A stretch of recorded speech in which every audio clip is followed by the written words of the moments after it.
Welcome to the Social Dialogue Podcast. We're a mother-daughter team, both working in the world of social media management. Join us as we share our different perspectives on life today, including trends, fashion, friendships, and career, and how social media impacts it all. Together, we bring two perspectives to one conversation. I'm Shane. And I'm Jenna. And we're excited to bring you this new episode of the Social Dialogue Podcast. Hi, everyone. Welcome back to the Social Dialogue Podcast. Hi, Nana. Hi, Mom. How's your day going? Well, my first class was canceled, so that's been pretty nice. Got to sleep in. Why was it canceled? It was scheduled to be canceled, so that's kind of nice. Okay. And so I got to sleep in. I haven't been able to sleep in. Because when I texted you and told you I was ready to record, you said, I'm still in bed. Well, you were still on your meeting, so it's fine. Okay. Well, you know. So today, we are talking about new chapters because I'm in one and you're about to be in one. And we're both kind of like on the precipice or sort of already in it with some changing going on. So do you want to start talking about mine or talking about yours? Let's talk about you. All right. So I'm an empty nester, newly an empty nester. Actually, today is 1 month. I'm 1 month in, right? How you doing? You know, people ask me how it is, and it's interesting. I think because we sent both of you to summer camp every year, it kind of just feels like you're both at camp, but with your phones. And since you both worked at camp in your final years of camp, I had you with your phones anyway from camp. So it doesn't feel that different. I think the biggest difference for me is the grocery store because, and this didn't change much when you left, but when your brother left, my grocery, I won't say the bill's gotten smaller because groceries are really expensive, but the amount of bags I'm carrying has gotten a lot smaller. I mean, I used to have to stock up on like boxes and boxes of protein bars, chocolate milk, Gatorade, sliced turkey. He had a special bread he likes to eat, and I don't buy any of that. And it's weird, and it's also kind of sad because like I'll be in the protein bar section and I'll see like, oh, a brand new flavor of his favorite protein. I'm like, oh, he's not here to eat that, so I guess I'm not buying it. And so it's just a little bit weird and sad, but I think the anticipation of both of you leaving was far worse than the actual leaving. Like once both of you were settled in and moved in, it's been fine. And I know you don't necessarily believe me, but he has adjusted really well. He actually said to me, this is a quote, he said to me last week, I love it here. I love college. And then he asked me, who do you think is having a more fun year? And I said, freshman to freshman or this year? He said this year. I said it's pretty even. You guys are... No, I'm having a more fun year. No. You are both having a very fun year. No, I'm having more fun. I will say, based on the conversation we had in our last episode, his freshman year has been a lot more fun than your freshman year. But you're both having a lot of... Trust me, there's a lot of fun going on with you two right now. So it's fun to watch. It's fun to watch you both come into your own and find the things that you like to do. And, you know, Bloomington for you has been different every year. You've had different experiences that open up to you each year. And so this year has really, it's been amazing to watch you come back into town when you guys were all abroad last spring. And now you're all back together. You're all 21, I think, or most of you. No, we're all 21 now. Yeah, so it's really fun to hear that you're out all the time and you're taking advantage of college town life. I will say, as far as being an empty nester, I don't want to cook anything, but I have to because that's how Dad and I stay healthy, but I don't want to. I would happily order takeout every night now, but I know that then I'll be very unhealthy. So there's that. And I don't really feel like I'm an empty nester. I have these two puppies, and one of them is still a baby. So, I mean, you know, I'm dealing with that. And so it's not like we can just at a moment's notice go travel the world because I still have these dogs to deal with. So I don't feel like empty nesting has been all that hard for me. I think leading up to it, I was much more upset about it. And I could feel changes happening. You know, part of it, and the biggest difference between the two of you is that when you were in high school, your activities didn't involve me. You were very active in your youth group and BBYO, and so I wasn't invited to participate in that because there's no place for parents there. But for him, he had a cross-country meet or a track meet every weekend, and that was my life. We scheduled our lives around his races and college football. So college football is still a factor. But, you know, I'm not going to those races anymore. And I'm not going to be the parent that shows up there without a kid because that's really weird and people do it and we're not doing that. But, you know, I was very involved in his life as a spectator and now I'm not. So for me, that I think has been the hardest adjustment. And it makes me sad. Although I will say the very first weekend of College Game Day this year was Lee Corso's last day, and so I wanted to watch because, you know, Ryan grew up watching this man, and so I was totally invested. I sat on the couch and watched all 3 hours of Game Day, which I've never done. So, you know, I couldn't have done that if I was at a cross-country meet, so it is what it is. Who do you think you were more sad about leaving the house? Me or my brother? Be honest. Well, your brother, because of that reason, because I was involved in what he was doing and it impacted my schedule and my grocery list and you didn't. And I think there's a difference between the two of you, although he does call way more than I thought he would. I kind of thought we'd go to like every Sunday I might hear from him, but I hear from him a good amount. But I hear from you all the time, so I don't really have time to miss you. And it's just different, you know. It's different, I think, with girls and with boys. And I kind of was expecting to be a little bit more separated from him, but he's calling me, so I don't feel that way. I think he's doing it to take care of me. I really do. I think he calls me because it makes me feel good. But it does make me feel good, and we have some really good conversations, and he's asked for advice, and that's good. That's what I'm here for. You know, there's a shift, and we'll talk about this, but there's a shift for parents as they ship their kids off to school. You're no longer the manager of your child, which, I mean, I was very fortunate with both of you being very independent. Me more than him. No, both of you. You know, I stopped reading the cross-country coach emails in 7th grade. He managed all of that.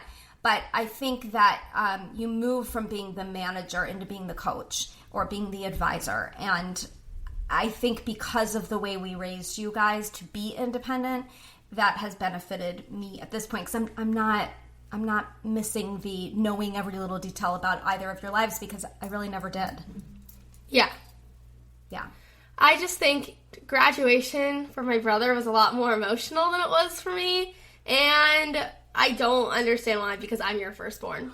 Well, I think part of that was both of your perspectives, and we are not getting into this, but on the school, you were very much ready to leave. And although he was ready to leave and ready to move on as well, he does have a close group of guys that he's still in touch with them. So I think, you know, that there was a little bit more emotion. He also, you know, won the big sports award at school. And of all the awards that school gives out, that was the only one that mattered to him. And, that was a big deal. So, you know, and also I gave a combined 27 years of service to that school, and now I don't go there anymore. So, you know, that to me, it was also the end of a chapter. Whereas when you graduated, I had 3 more years to go. Yeah. So I get that. So you are also about to be in a new chapter, right? I mean, you are senior. You've lived in Los Angeles, you've lived in London and traveled. How many cities did you visit when you were abroad? Probably 10 to 12. Can't remember off the top of my head. A lot. It was, maybe like closer to 15 because we ended up doing some after abroad. Right. Not to mention we had a trip before that was international. Yeah. So you've been everywhere. And you are well traveled. And then you managed and navigated New York City. And now you're back in your college town. But graduation is looming, my friend. Oh, I've already applied. It's already... You're already in the books. You're already in it. So tell us a little bit about, well, first of all, emotionally, how do you feel about the fact that college is coming to the close? It's weird because, like, in New York, the summer I was like, oh, I'm done. Like, why does it matter? Like, I have this incredible internship. Like, life is going to be about my job for the next, I don't know, 50, 60 so years. Like, going out to school, like, after abroad, it just, like, seems like a joke. But, like, now that I'm here, I'm so thankful that I have this last year. I feel like this has been my favorite year, and it's only September. I've been having the best time ever with my best friends, and school still sucks. Like, there's no denying that. I mean, like, the activity of actually taking classes and stuff. Yeah. Like, the activity of, like, going to classes and doing homework and getting grades. Like, that's just, like, I'm so done with that part, but it's so nice just to have one more year to just, like, be a kid. And while I am, like, independent and I live in my own apartment and I cook my own food and pay my bills and go grocery shopping and things like that, I also, like, just, there's, like, very little responsibilities in comparison to having a job. So it's been really nice just to be able to enjoy life and be with my best friends for one more year before the real world kicks in. Yeah. So in the career you're looking for, so I know you have some friends who are, like, in the finance world, the accounting world. So some of them, their jobs are set. They got a return offer at the end of their internship, so they're going through the year, they're graduating, and they've got a job. In your field of interest, which is in the social media, advertising, marketing world, it's a little different. Companies don't tend to hire this far out, I would assume. For the most part, no. That's right. It depends. Like, there are career fairs. They do have a few marketing positions, but most of these career fairs that come to my college are hiring for sales or things like that, or finance, or just accounting or things like that, things that are not particularly what I want to spend the rest of my life doing. Right. So when you are starting this whole career, you have a strategy of what you're doing and how you're doing. So just from, like, a top line, how do you start? Like, for people in your position, and especially, like, if they are a junior in college, you know, they're still a little bit far out from doing this, but it's coming. What are your best recommendations for how to start looking for a job in the city you want to be in? First of all, networking is everything. Like, yes, you don't want to say, I'm very independent. I like to do things on my own, but, like, my mom is very well connected. She also works in social media, obviously. Like, she literally knows everyone. So, while I don't want to say that, like, my mom got me the interview, my mom's connections have been able to help me get a foot in the door. But it's also just about, once you get your foot in the door, like, you have to close the deal yourself. Your network can only get you so far. So first of all, networking is everything. And while you want to be able to do it on your own, and you will, it's nice to have some help along the way, because there are thousands, potentially tens of thousands of people competing for the same position as you. Just having a little edge is not a bad thing at all. In fact, it's very helpful, because then they actually know about you. They think of you highly, things like that. So networking is everything. I think second is, like, especially in marketing and social media, you got to get experience. Like, some careers, you have to go to grad school. One of my best friends, she just got into a program today. Like, that's so exciting. Your friend from here? Yeah. She was, she did dance marathon with me. She just got into her first grad program today. So, like, exciting. Yeah, that's super exciting, but that's not something I want to do. And so I have to navigate getting internships on my own, getting experience on my own. And experience can be anything. It can just be, like, making a social media flyer for a class. It can be, like, I'm in an advertising portfolio class and I'm making my own portfolio right now. Like, that's experience. Internships are obviously, in my opinion, like, one of the best ways to get experience, but everyone takes a different life path. So I've been doing internships, had 5, which is, like, it's taken a while to get there, and I'm very proud of, like, how far I've come, and I feel like I have learned something in every single step of the way of each internship to help me grow into the career I have. But some I learned what I love, and some I learned what I don't love. And if you don't have those experiences where you learn what you don't love,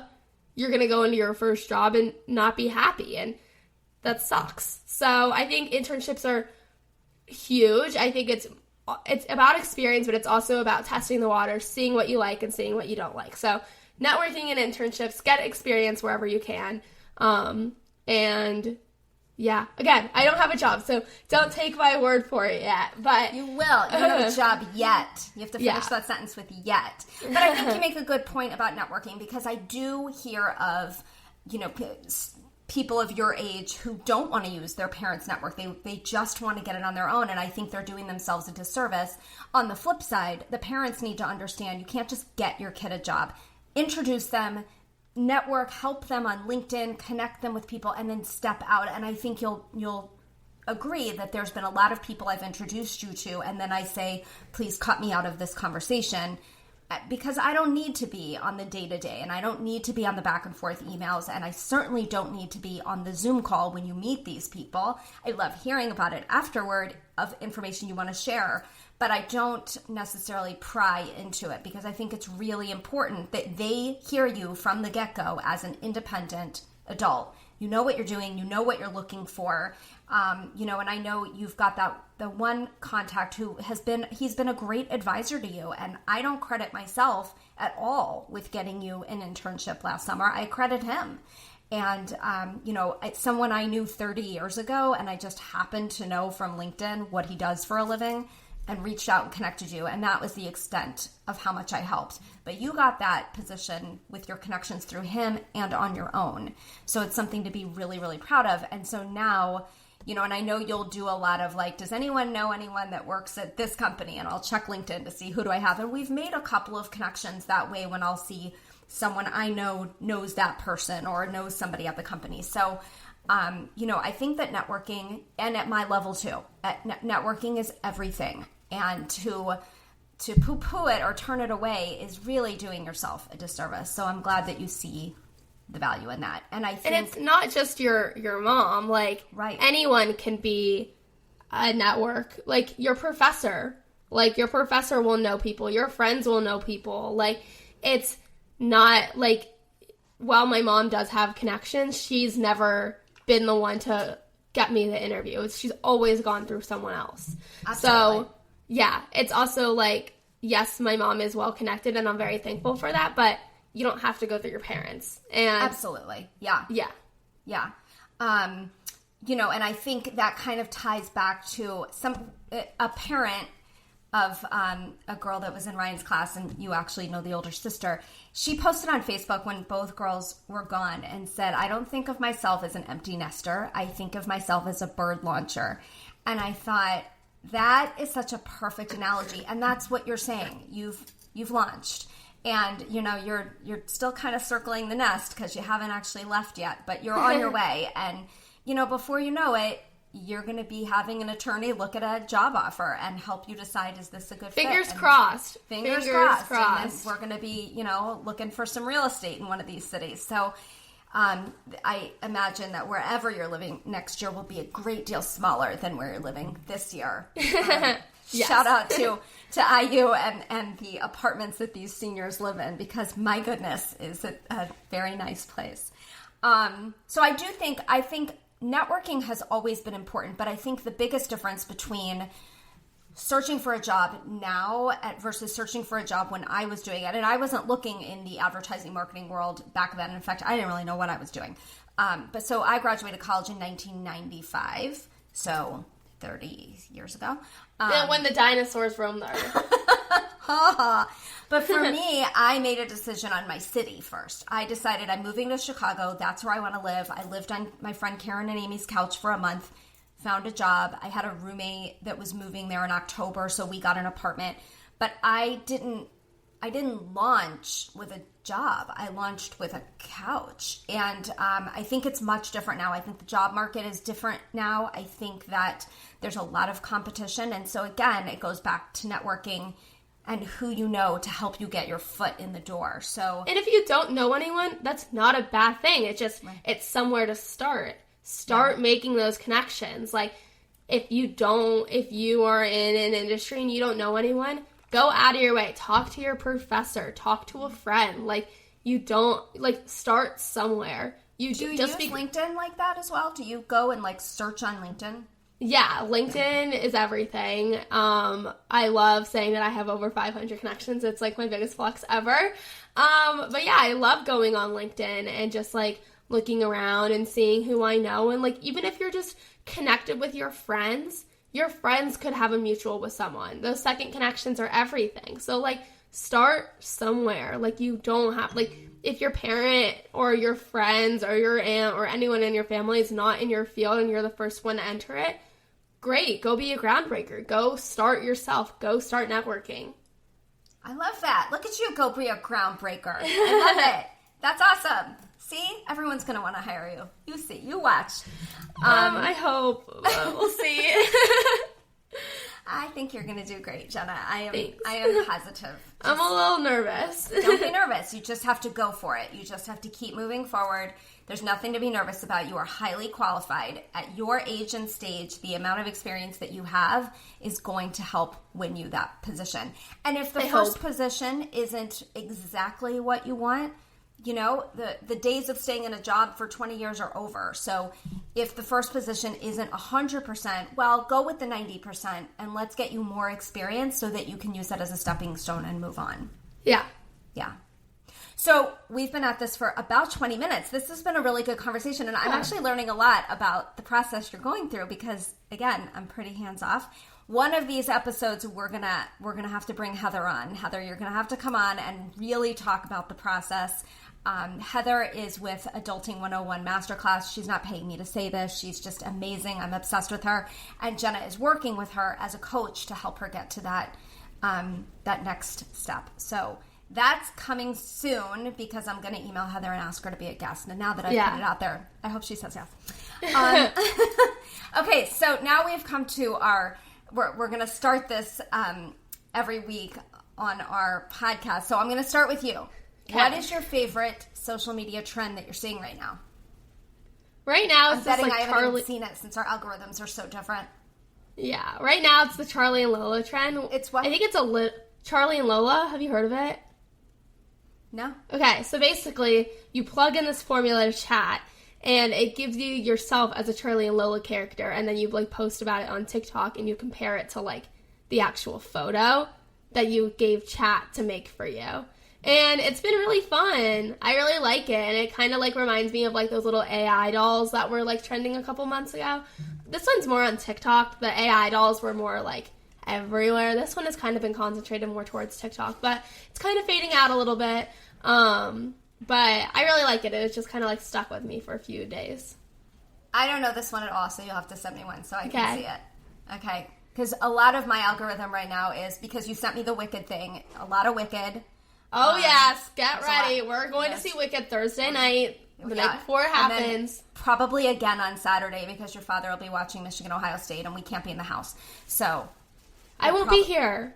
Oh, wait. The third. I'll be here. You'll be here. Yeah, and your brother will be at his football game. So we're going to go see Wicked again. We'll go see it again. Yeah. That's the plan. We'll see it twice. Yeah. Okay. Now, do you want to talk about my regular? If you know my mom, and if you don't know my mom, get ready to know my mom. She hates stupid parents on the Facebook group. When I tell you, it is a text every single day to me and my brother, or me, or my father, or someone, or a friend about these parents in the Facebook group who just can't seem to let go. So every episode, my mother is going to share a comment that she sees on the Facebook pages. So Mom, take it away. Okay, so this was a recent one. I'm never going to tell you which school because I follow 2 universities groups and I have multiple groups within each university. So there's probably like 10 of these things coming at me every day. But these questions, come on. So this person posted, there's 2 posts here. I'll give you 2. One is it possible for parents to pay and eat in the dining halls? Do you live there? This did not come in during move-in weekend. Do you live in this college town and want to eat dining hall food? Of course. The answer is yes, by the way. There is a way for you. Of course. You just there's a way. But, like, do parents need to ask parents that, or can they ask their child Can they just ask their child? Like, Your kid knows if you can just use a credit card in the dining hall. Trust me, your kid knows. The other one, this is just sad. This person posted, must be about a freshman. My daughter just moved to this dorm and is looking for friends. We're from this city. Well, first of all, it was an anonymous post. So your daughter's looking for friends and no one knows who you are. So how is this useful? And how can somebody contact your daughter? And seriously, I know when your kid is sad at college, I know you want to fix it. I know you want to buy a plane ticket and go there and fix it for them. But literally, you can't. You literally cannot do that. So stay out of it. They will find friends. The best you could do is coach them what they can do. Why don't you try this club? Here, I just saw this on Instagram. Why don't you go to the union? There's got to be something you can do. But you as the parent, we're not setting up play dates anymore. So get over it. I have more coming, but we'll save them for the next episode because they're insane and they're crazy. And I get them every single These were actually not the craziest ones, but there are some crazy ones out there where parents are trying to micromanage and manage their children. And these are young adults. You raise them. The whole goal was to get them out of the house to college. You did that. I think when you graduate, when my brother and I graduate, you should stay in the Facebook groups. Oh, no. I don't think I'm doing that. Just for the entertainment. I don't think so. Well, I think this has been a really good talk, and I think people who are starting their job search hopefully will gain some insight from what you had to share, and maybe those who are new empty nesters struggling with their new chapter will gain some insight from what I had to share. But this was a good talk. Yeah. I know that you have to go get some work done, and then you have to get to class, and I have an appointment, so I'll see you next time. Yeah. See you next time. Love you, baby. Love you. Bye. Bye. Thanks for joining us on the Social Dialogue Podcast. If you liked today's conversation, be sure to follow, rate, and share the podcast and keep the dialogue going with us on social. Find us at The Social Dialogue on Instagram and Facebook. I'm Shane. And I'm Jenna. Thanks for listening.